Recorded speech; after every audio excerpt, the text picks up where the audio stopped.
नमस्कार, स्वागत है आपका आवाज समाचार में। मैं हूं आपके साथ दीपाली नंदा। बुलेटिन में सबसे पहले आपको बताएंगे इस वक्त की बड़ी headlines.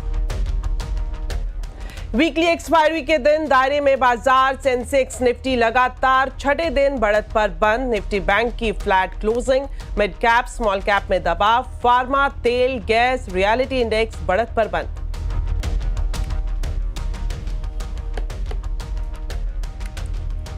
I mean, that is qualitatively we have to see, but we have to calibrate it.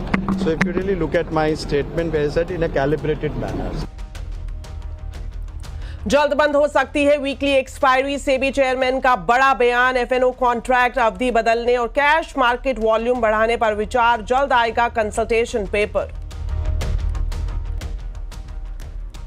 2 दरों वाले जीएसटी स्लैब को ग्रुप ऑफ मिनिस्टर्स ने दी मंजूरी। बिहार के डिप्टी सीएम सम्राट चौधरी का बड़ा बयान। कहा, जीएसटी काउंसिल को भेजेंगे 12% और 28% स्लैब खत्म करने का प्रस्ताव। नॉन फिस्कल मोर्चे पर भी बड़े रिफॉर्म की तैयारी। केंद्र से लेकर राज्यों तक दिखेगा बदलाव। अमित शाह और राजनाथ सिंह की अगुवाई में जीओएम का गठन। सीएनबीसी आवाज एक्सक्लूसिव।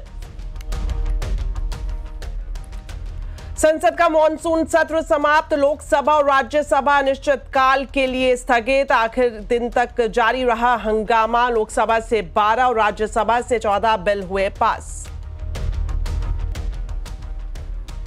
ऑनलाइन सट्टेबाजी और गैम्बलिंग पर लगेगी रोक। ऑनलाइन गेमिंग बिल संसद के दोनों सदनों से पास। नए कानून के तहत ई स्पोर्ट्स को बढ़ावा देगी सरकार। जल्द आ सकती हैं गाइडलाइंस। उपराष्ट्रपति पद के लिए इंडिया ब्लॉक के उम्मीदवार बी सुदर्शन रेड्डी ने भरा पर्चा। खड़गे समेत विपक्ष के 20 नेता बने प्रस्तावक। सीपी राधाकृष्णन से होगा मुकाबला। 9 सितंबर को होगा चुनाव। दिवाली और छठ पर बिहार के लिए चलेंगी 12,000 स्पेशल ट्रेनें। 4 अमृत भारत और 1 वंदे भारत ट्रेन भी होगी शुरू। 13 अक्टूबर से 1 दिसंबर तक किराए में 20% छूट का ऐलान।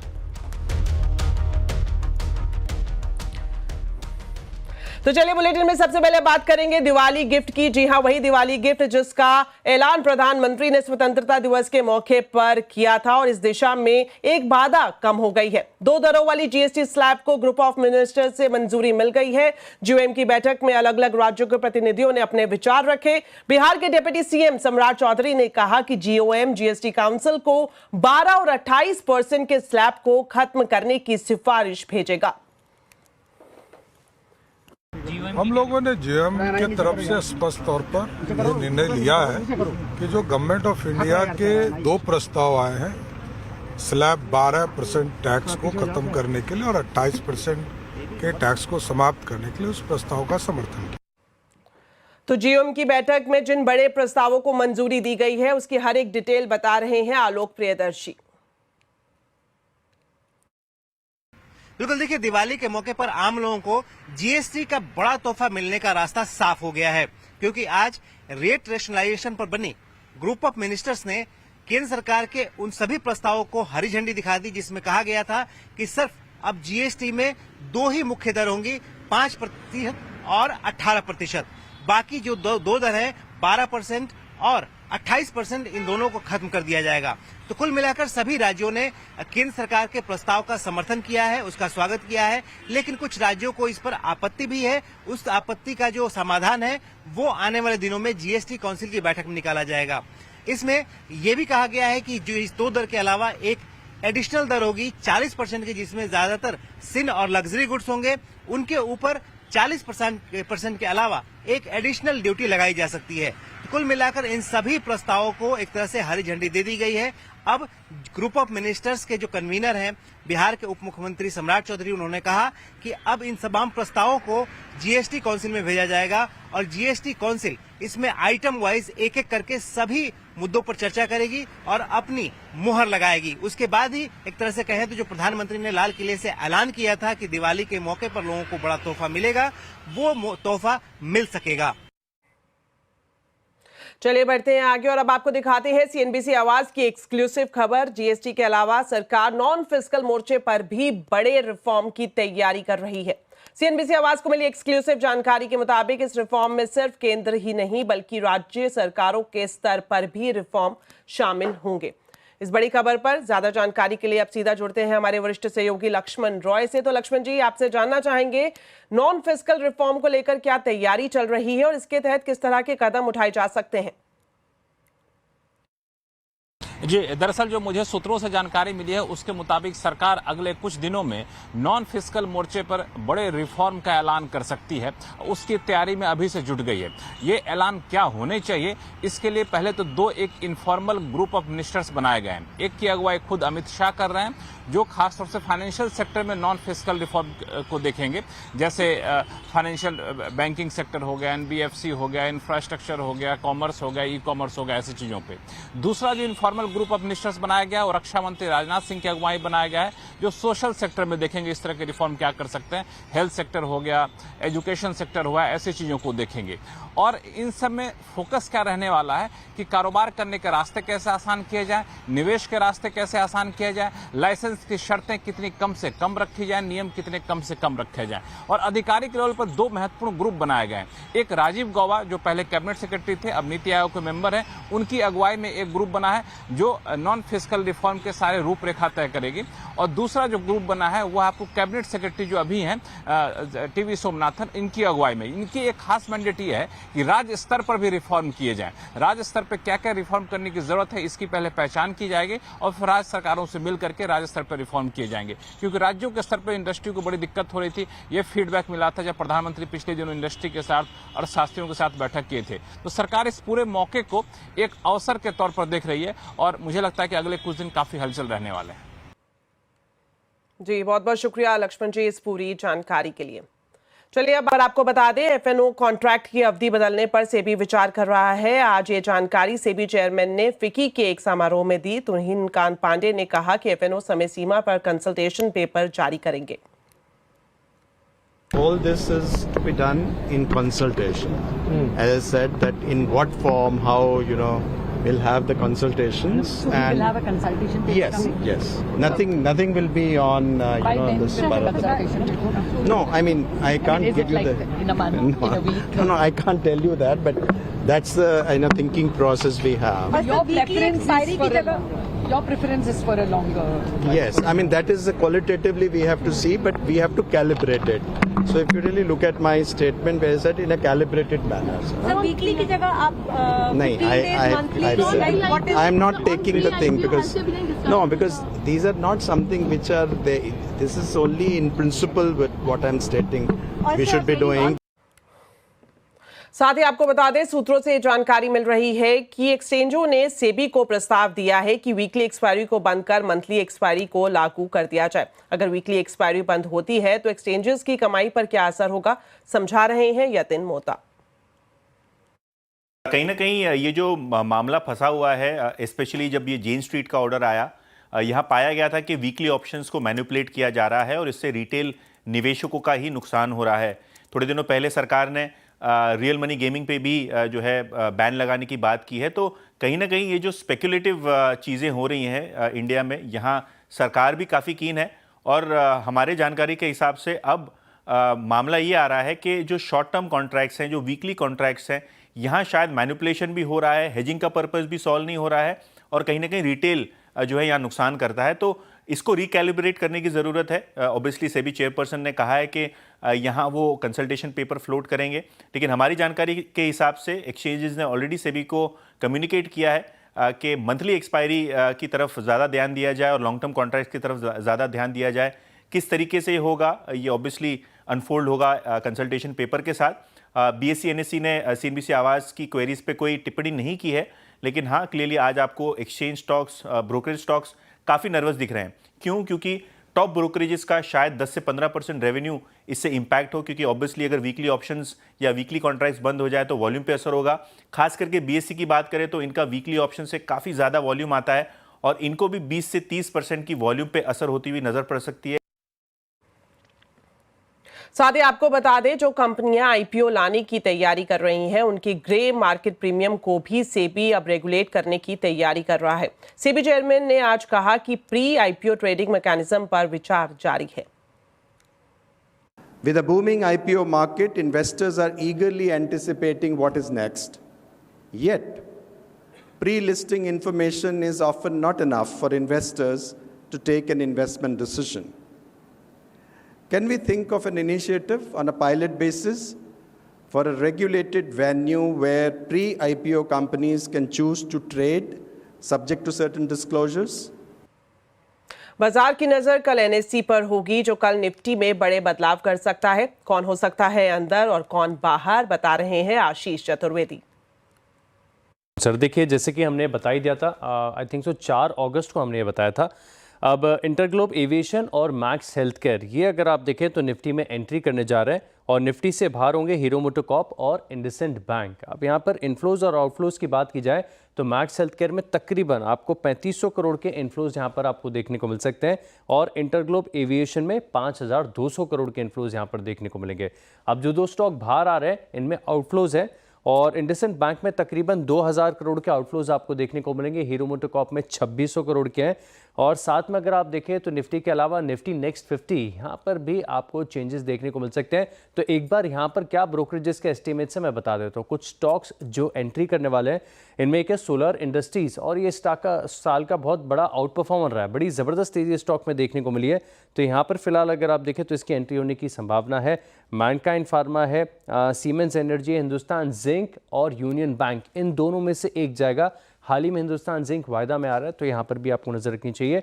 इस लिस्ट से बाहर होगा इंटरग्लोब एविएशन क्योंकि अभी निफ्टी में जा रहा है तो निफ्टी नेक्स्ट 50 से ऑब्वियसली बाहर हो जाएगा। स्विगी है, डाबर है और आईसीआईसीआई प्रूडेंशियल, ये अगर आप देखें तो शामिल हो सकते हैं। और ये जो बदलाव है ये सितंबर एंड प्रिसाइजली मैं आपको बताऊं तो 29 सितंबर से लागू हो जाएंगे। चलिए बढ़ते हैं आगे और अब बात करते हैं संसद के मॉनसून सत्र की, जिसका आखिरी दिन भी हंगामे की भेंट चढ़ गया। 21 जुलाई को सत्र की शुरुआत से लेकर आज आखिरी दिन तक लगभग पूरा सत्र विपक्ष के हंगामे में धुल गया। कार्यवाही के दौरान विपक्ष ने अलग अलग मुद्दों को लेकर जमकर हंगामा किया। बिहार में एसआईआर का मुद्दा सदन के अंदर और बाहर छाया रहा। इस सत्र में लोकसभा में 12 विधेयक पारित हुए जबकि राज्यसभा ने 15 विधेयक पास किए। 28 और 29 जुलाई को ऑपरेशन सिंदूर पर विशेष चर्चा की गई। गृह मंत्री अमित शाह ने लोकसभा में 3 अहम बिल पेश किए। इसके साथ ऑनलाइन गेमिंग के लिए बिल भी पास किया गया। ऑनलाइन गेमिंग बिल 2025 को राज्यसभा से मंजूरी मिली। लोकसभा स्पीकर ओम बिरला ने बताया कि सदन में 120 घंटे चर्चा का समय निर्धारित किया गया था, लेकिन सिर्फ 37 घंटे ही चर्चा हो सकी। सभी ने सत्र के प्रारंभ में तय किया था कि हम इस सत्र में 120 घंटे चर्चा करेंगे। बिजनेस एडवाइजरी कमेटी में भी इस पर सहमति बनी थी, लेकिन लगातार गतिरोध और नियोजित व्यवधान के कारण हम केवल 37 घंटे ही चर्चा कर पाए। नया गेमिंग बिल पारित होने के बाद अब सरकार ई स्पोर्ट्स पर फोकस करते हुए नई गाइडलाइंस जारी करेगी। विदेशों में ई स्पोर्ट्स गेम्स काफी पॉपुलर है। सरकार इन्हें कैसे बढ़ावा देगी, बता रहे हैं असीम मनचंदा। ऑनलाइन गेमिंग से जुड़ा हुआ नया कानून संसद से पारित हो चुका है। सरकार इसको जल्दी ही नोटिफाई कर देगी। इसके बाद सब तरह के मनी गेम्स पूरी तरह से बंद हो जाएंगे, लेकिन सरकार ई स्पोर्ट्स और सोशल गेम्स को बढ़ावा देगी। आइए आपको बताते हैं कि ई स्पोर्ट्स गेम कौन से होते हैं, क्योंकि ये विदेशों में काफी पॉपुलर है। इसके जरिए आप खासतौर पे कि कोई भी गेम, चाहे वो क्रिकेट से जुड़ा हुआ हो, फुटबॉल से जुड़ा हुआ हो, चेस से जुड़ा हुआ हो, वो गेम आप ऑनलाइन खेल सकते हैं। इसके अंदर बकायदा टूर्नामेंट भी होते हैं और टूर्नामेंट के अंदर एक प्राइज मनी भी होती है। जो व्यक्ति या जो टीम उसमें जीतती है उसको ये प्राइज मनी मिलता है। और खासतौर पे कि अगर इस तरह के कई ऐसे भी होंगे गेम्स जो कि मनी गेम्स की तरह होंगे, लेकिन वो बिल्कुल भी नहीं चलेंगे। इसके लिए सरकार ने एक ऑनलाइन गेमिंग अथॉरिटी बनाने का फैसला किया है। सभी गेम्स को इसके पास रजिस्ट्रेशन कराना पड़ेगा। यह अथॉरिटी डिसाइड करेगी कि कौन से गेम्स ई स्पोर्ट्स गेम है, कौन से गेम्स मनी गेम्स है। तो मनी गेम्स को पूरी तरह से बंद कर दिया जाएगा, लेकिन सरकार ई स्पोर्ट्स को बढ़ावा देगी। इनके टूर्नामेंट भी कराएगी, प्राइज मनी भी वहां पर डिक्लेयर की जाएगी, तो आप इसको आसानी से खेल सकते हैं। तो अब मनी गेम्स पूरी तरह से बंद होने जा रहे हैं और अब टाइम आ गया है ई स्पोर्ट्स गेम खेलने का। असीम मनचंदा, सिंधु से आवाज।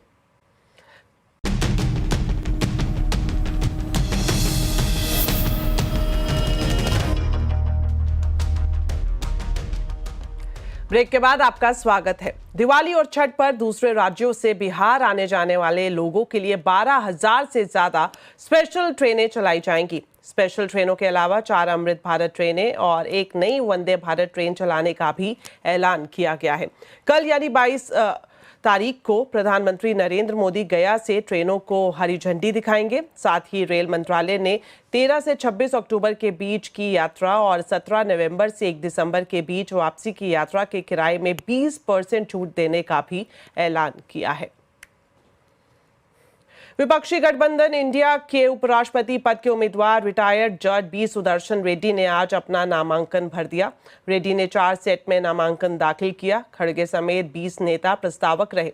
इस दौरान लोकसभा में नेता प्रतिपक्ष राहुल गांधी, सोनिया गांधी, एनसीपी एसपी प्रमुख शरद पवार सहित कई बड़े नेता मौजूद रहे। रेड्डी ने नामांकन दाखिल करने से पहले संसद परिसर में प्रेरणा स्थल पर महात्मा गांधी को पुष्पांजलि अर्पित की। उपराष्ट्रपति पद के लिए चुनाव 9 सितंबर को होगा।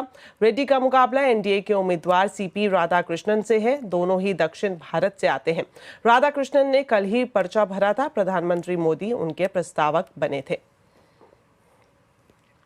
भारत के विदेश मंत्री एस जयशंकर इस वक्त रूस के दौरे पर है। जयशंकर ने मॉस्को में बताया कि आने वाले वक्त में भारत और रूस की दोस्ती का रंग और भी चटकदार होने वाला है।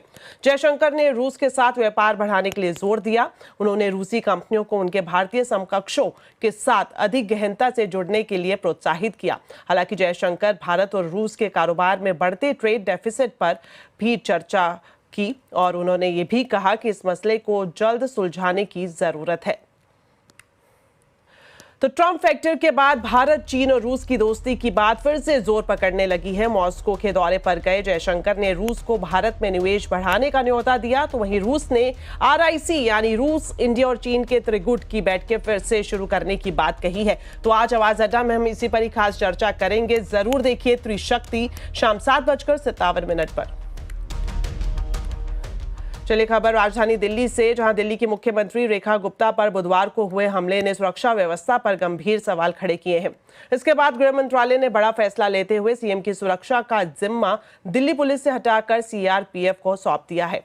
सीआरपीएफ का वही VIP security group Rekha Gupta की सुरक्षा करेगा जो केंद्रीय गृह मंत्री अमित शाह और गांधी परिवार की सुरक्षा करता है। रेखा गुप्ता को अब जेड कैटेगरी सुरक्षा कवर मिलेगा, जिसमें कमांडोज की तैनाती के साथ साथ एडवांस सिक्योरिटी लाइसेंस सिस्टम भी शामिल होगा।